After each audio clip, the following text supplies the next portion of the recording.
A família que guardava um segredo no porão. Quando eu era criança, minha vida parecia comum. Morava com meus pais em uma casa antiga no interior.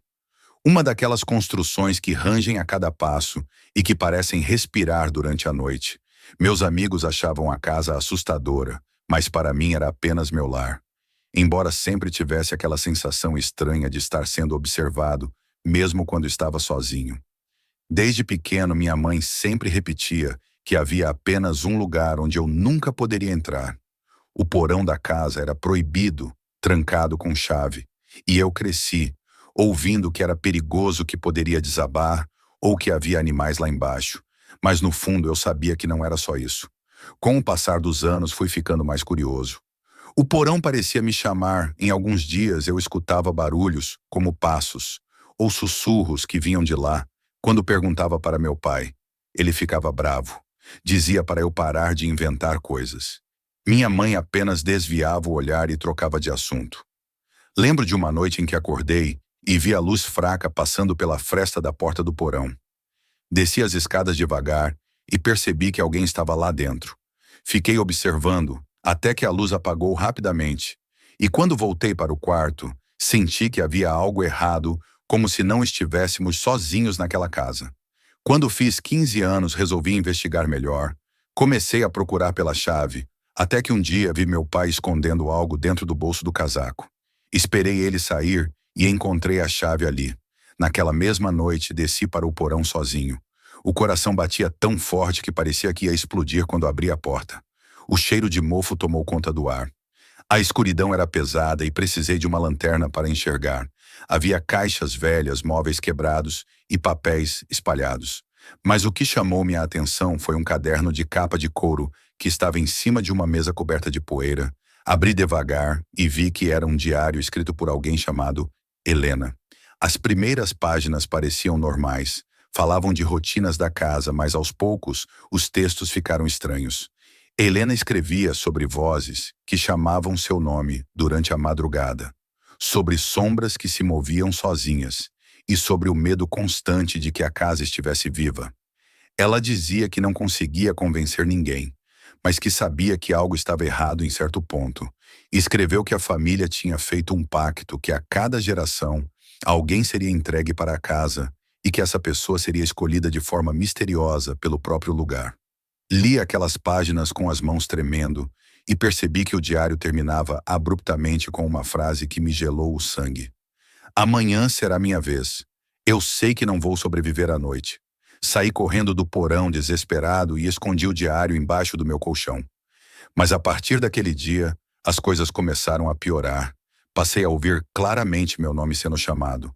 No meio da noite, às vezes sentia um peso no peito, como se alguém estivesse sentado sobre mim. Uma madrugada, acordei e vi uma mulher de vestido longo, parada no canto do meu quarto. Ela não se mexia, apenas me olhava quando acendia a luz. Não havia mais nada, mas o cheiro de mofo continuava impregnado no ar. Comecei a desconfiar dos meus pais. Quando perguntei de novo sobre o porão, meu pai ficou furioso. Me deu um tapa e disse que eu nunca mais devia tocar naquele assunto. Minha mãe chorava, mas não falava nada. Isso só aumentou minha certeza de que havia algo escondido. Eu não conseguia mais dormir. Comecei a ficar obcecado e decidi investigar sozinho. Comprei uma câmera velha e decidi deixar gravando perto da porta do porão durante a noite no dia seguinte, quando assisti às imagens. Quase deixei o aparelho cair das mãos. Por volta das 3 da manhã, a porta do porão abriu sozinha e uma figura escura saiu devagar, atravessou a sala e desapareceu na direção do corredor da cozinha. No vídeo não dava para ver rosto, apenas a silhueta magra e alta parecia alguém observando e depois voltando para o porão antes do amanhecer. Tentei mostrar para minha mãe, mas ela implorou para eu apagar o vídeo. Disse que era perigoso guardar aquilo e que eu não entendia as consequências. Fiquei ainda mais confuso. Perguntei diretamente se ela sabia o que estava acontecendo. Ela apenas disse com a voz baixa: "Você não vai conseguir escapar, não importa o que faça." Com o tempo, comecei a perceber que eu não estava sozinho. Mesmo quando saía para a escola, sentia alguém me seguindo. Olhava para trás e não via nada, mas a sensação não desaparecia. Uma tarde voltei mais cedo e ouvi claramente meu pai e minha mãe discutindo, dentro da cozinha. Minha mãe dizia, ele já sabe, não podemos esconder por muito tempo. E meu pai respondia, temos que cumprir o acordo, não temos escolha. Meu coração gelou naquele instante.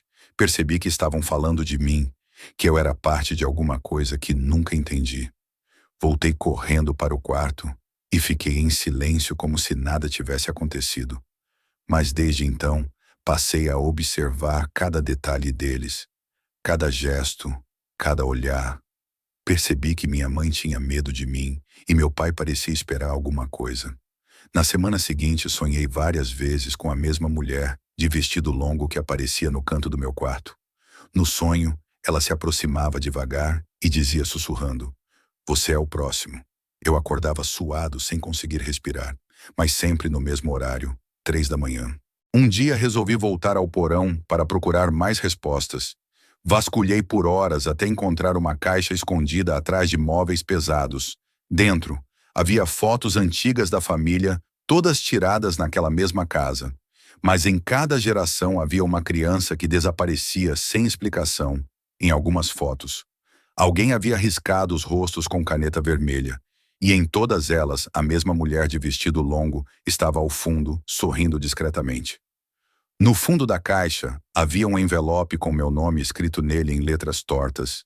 Abri com as mãos tremendo. E dentro havia apenas uma frase, chegou a sua hora. A partir desse momento, minha vida virou um pesadelo. Passei a ouvir vozes cada vez mais claras. Objetos se moviam sozinhos na casa.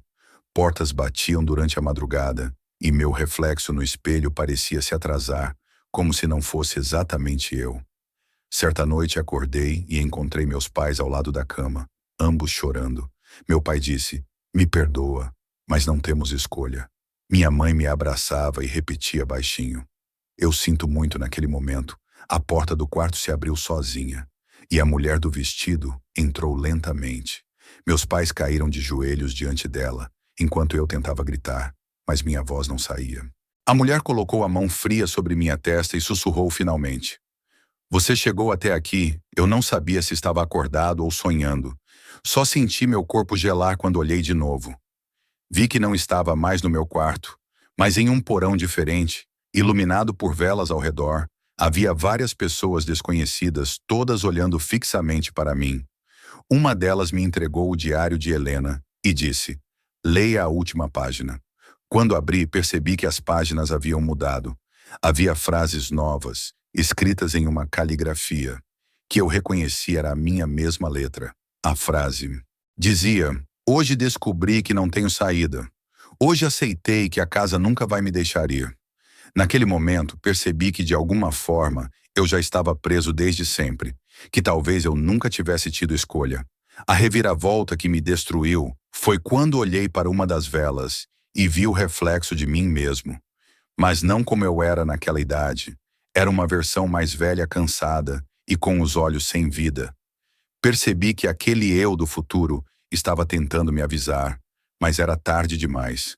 A partir desse dia, nunca mais acordei no meu quarto. Nunca mais vi o mundo lá fora.